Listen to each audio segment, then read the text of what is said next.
All right, guys, welcome to day 27 of getting a certification. We are currently at course 10. We're about to go into containers with Docker, Kubernetes. So we're currently sitting at 184 followers across all three platforms. So thank you guys so much for the support. So it's going to be 2.5 hours today. And as a reminder, if you're not already followed, then I will be upping the amount of time that I spend on this each day in accordance to the number of followers that I have. So tomorrow, if we have 1,000 followers somehow, then I'll be starting it to 3 hours each day. But instead, it's 2.5. So let's get right into it.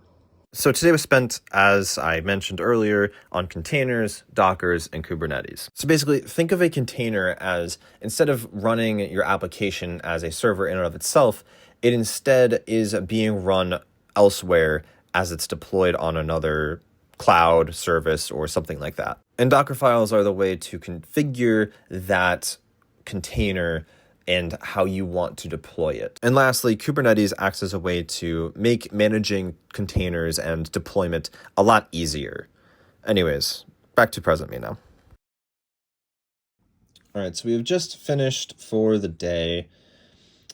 I'll be honest, I feel like I've heard and saw this a lot on my job applications, and I wasn't really sure why it was the case that it's so important.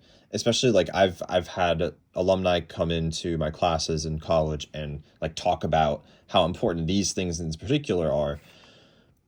But I still feel like that this is something that, well, it's good to know and it's very, very useful. And I understand why it's a skill that you would need.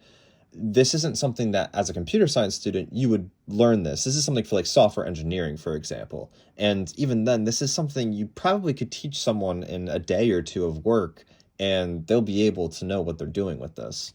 But still really, really useful, really, really good concepts to pick up if you haven't already for software engineering. So yeah, that'll do it for today. Thank you guys for watching.